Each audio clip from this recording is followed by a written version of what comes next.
매니저는 울었지만 나는 울지 않았다. 오스카 여우조연상 후보에 올랐다는 소식을 들은 윤 여정이 한 말입니다.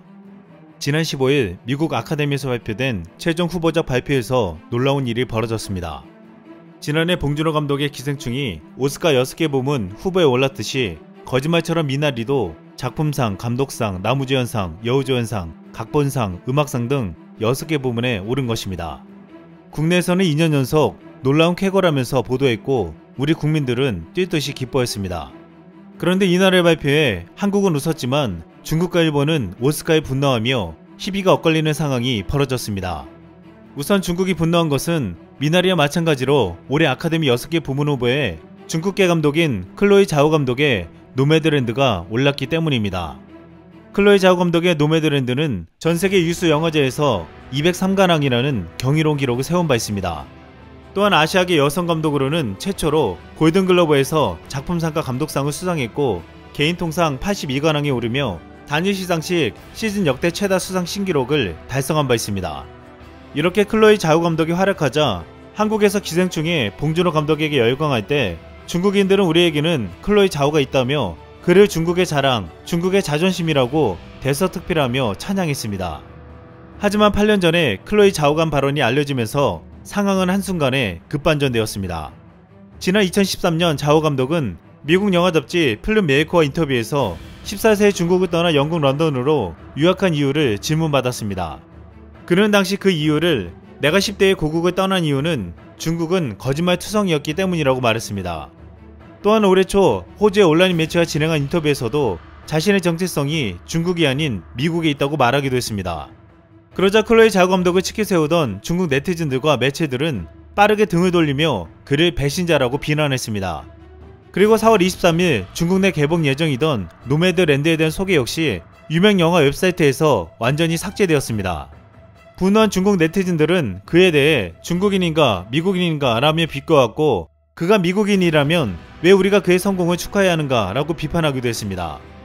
중국 정부 산하 사회과학 아카데미 연구센터도 아직 클로이 자오를 치켜세울 때가 아니다라는 내용을 게재했고 지난 5일엔 노매드랜드에 대한 해시태그에 대한 검색이 중국판 트위터 웨이보에서 갑자기 중단되었습니다. 이런 움직임의 뉴욕타임즈는 수년간 중국 영화 시장의 유일한 문제기는 중앙정부였는데 이제 중국의 온라인 애국자들이 점점 영화의 명운에 영향을 미치고 있다고 비판했습니다. 그런데 이런 논란에도 불구하고 많은 중국인들은 자오 감독의 영화에 지지를 표하고 있습니다. 이번 노매드랜드도 중국 리뷰 사이트에서 10점 만점에 8.4점을 받으며 호평을 받았고 일부 중국 네티즌들은 자오 감독의 영화는 우리의 자부심을 강화시키고 중국을 모욕하는 사람이 아니라고 편을 들었습니다. 그런데 일각에서는 이러한 반응은 마블 영화를 즐기는 중국인들이 있기 때문에 나오는 말이라는 주장도 나오고 있습니다. 자오 감독이 곧 개봉할 마블 영화 이터널스의 연출도 맡았기 때문입니다. 이터널스는 할리우드 톱스타 안젤리나 졸리와 리처드 매든 그리고 한국 배우 마동석 등이 출연하는 작품입니다. 많은 중국인들은 이 영화를 기다리고 있습니다. 그런데 이렇게 열광하는 중국인들은 자오 감독을 비난하거나 배척하면 이 영화까지도 볼 수 없을 것을 우려하고 있습니다.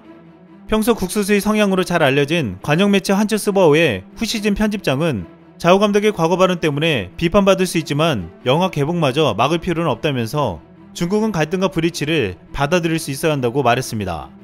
이런 분위기에 지금 중국 정부는 과거 중국이 거짓말투성이라서 떠났다는 감독의 영화를 막고 싶어도 막을 수 없는 상황을 보여주고 있습니다. 중국의 심기를 불편하게 한 것은 자오 감독의 노매드랜드 뿐만 아니라 노르웨이 안드레스 해머가 연출한 두나 스플리트도 있습니다. 아카데미 단편 다큐멘터리 후보에 오른 이 작품은 2019년 홍콩에서 벌어진 반중 시위로 인한 중국 정부에 대해 강력하게 비판하는 내용을 담고 있습니다.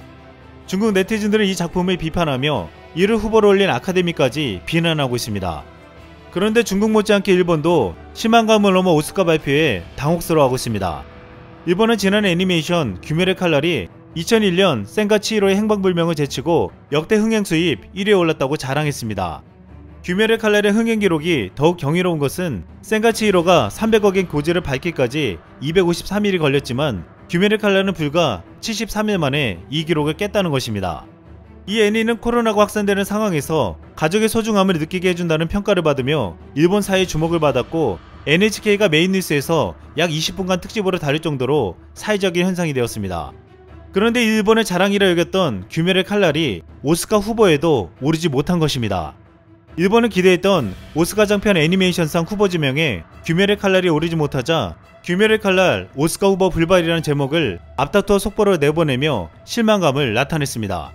그러면서 한국 배우 최초로 오스카 여우조연상에 오른 윤여정을 언급하면서 한국과 일본의 시비가 엇갈렸다고 보도했습니다. 게다가 귀멸의 칼날은 오르지 못했지만 한국인 에리고가 만든 애니 오페라가 단편 애니메이션상 후보에 올랐습니다. 오페라는 이번 애니메이션상 후보에 오른 유일한 아시아 작품으로 2020년 대한민국 콘텐츠 대상 애니메이션 부문 문화체육관광부 장관상을 수상한 바 있습니다. 이 작품은 또한 디즈니, 픽사, 블리자드, 시네사이트 등 유수의 애니메이션 회사들에서 특별 상영을 마치며 그 작품성을 인정받았습니다.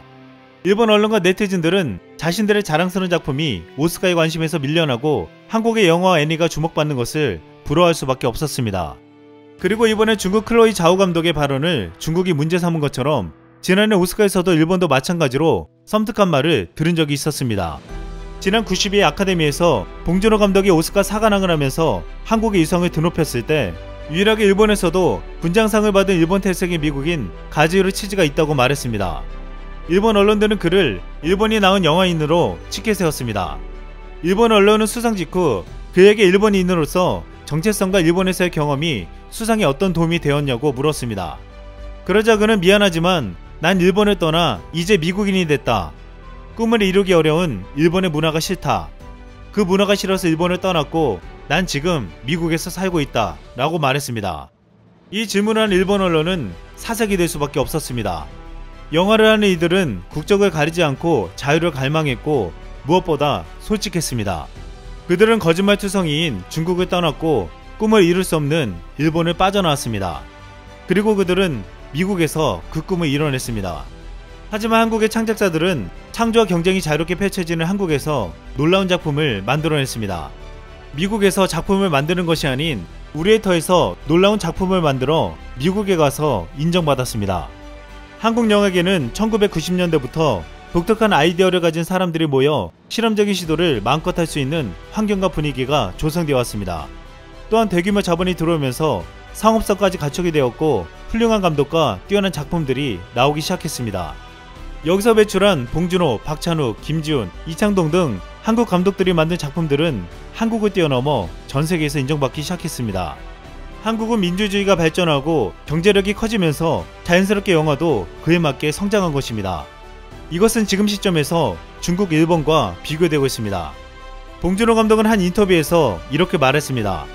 미국에는 할리우드가 있듯이 한국에는 충무로라는 곳이 있습니다. 이상 쓸멍이었습니다.